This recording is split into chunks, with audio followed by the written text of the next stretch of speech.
Sa wakas, may kilalang dilawan na binuking itong si Ombudsman Remulla. Kahit papano, may mga dilawan dyan na hindi natatakpan. O ayon po dito, sa balita ngayon, iginiit ni Caloocan 2nd District Representative Edgar Irice, legit na dilawan yan, na umabot umano sa 1.5 billion peto-teto-tet ang confidential at intelligence funds ng Department of Justice noong 2025 sa panahon ni dating Justice Secretary Jesus Crispin Remulla. Naku, matindi yan.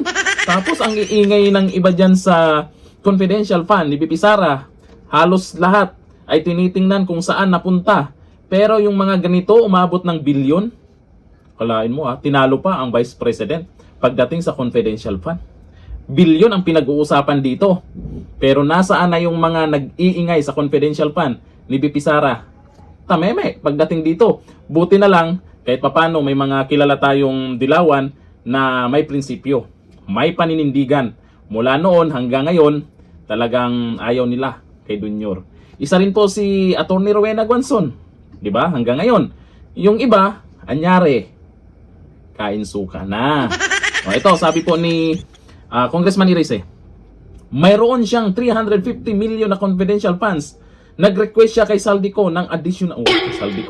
Nag-request siya kay Saldico ng additional 1 billion and 150 million additional. Grabe, ganun-ganun na lang pwede manghingi ng additional paldo. Mayroon siyang 1.5 billion. Maabot ng 1.5 billion peto-teto-tet daw.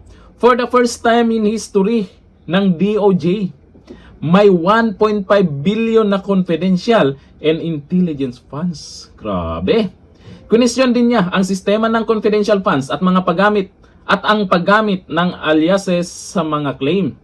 Naniniwala ako, sabi ni Congressman Irice, naniniwala ako na pag binuksan mo lahat ng confidential funds, baka mayroon ding Mary Grace Piatos, mga McDonald's, baka mayroon ding Jollibee.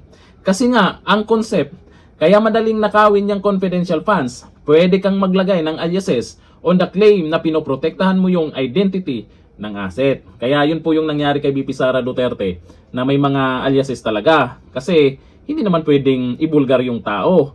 Kung sino po yung mga nakatanggap ng confidential fund, malay nyo, ang nagawa ng tao na yun ay iparating sa Office of the Vice President yung mga nangyayaring sa mga kaliwa. Kung ano yung mga plano nila, tapos ibubulgar, delikado. Yun nga lang, itong kay BP Sara ngayon, yung sinisilip nila dyan sa impeachment trial, ay alam natin na hindi binulsa ni BP Sara. May napuntahan, may nabigyan talaga. At etong kay Ombudsman Remulla, hindi ko lang alam kung saan napunta. Sana naman silipin din nila ito. Wala pang tugon mula kay Ombudsman Boying kaugnay ng pahayag ni Congressman Irice. Maraming mga nagko-comment dyan, mukhang naglalaglagan na sila.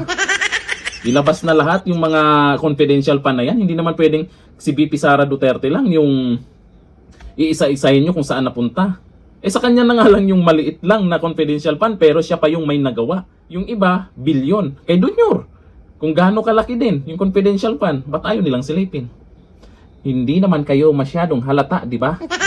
Nakafocus kayo kay BP Sara. Dumaan na nga yung bagyo, may nabaan, impeachment pa rin ang inuuna. O ito, ayon sa mga nagkomento. Sabi ni Elimisi Mendoza, tapos kay Sara lang ang inuungkat. Yan. Sabi ni Lucy Pasigna, wow, grabe. Boying, paldo. Nakakalula yung confidential pa nila, yung billion, no? Sabi ni Bojam Inat, kaya naman pala Boying. Sabi ni Lozano, paldo. Balata naman dyan. Sabi ni Gregorio Arroyo, grabe ka Boying. Sabi ni Al Sanse, mas matindi pa pala 1.5 billion, paldo. Maraming nag-comment dito na paldo. Sabi ni Gahi Bulya, damo pera si Sir Boying. Damo daw marami.